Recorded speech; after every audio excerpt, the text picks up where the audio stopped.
जय जोहार, जय छत्तीसगढ़ संगवारी हो। आज मैं बात करूँ यहाँ ट्रेन में जात नहीं का होइस मैं यहाँ रायगढ़ ला चढ़े सीधा रायपुर में उतरे। जैसे रायपुर में उतरे उती लग झांटो वाला अब मोला पा के रेंगेट चालू।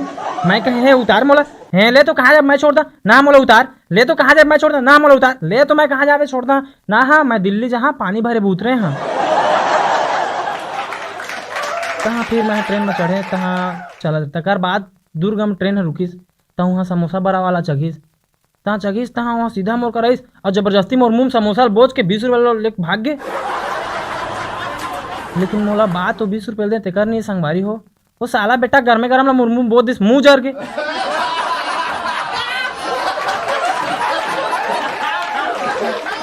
अब मैं मोर सीट में बैठे हाँ ओती लग जाए डोकरी चढ़ीस अब बेटा थोकन देख तो बैठन दे तो मैं बैठे दे यार चल ठीक है डोकरी ढाकरी बैठ जाएगा के। तहाँ मैं बाथरूम गए तो डोकरी आँख लाद दे के सूते रही से।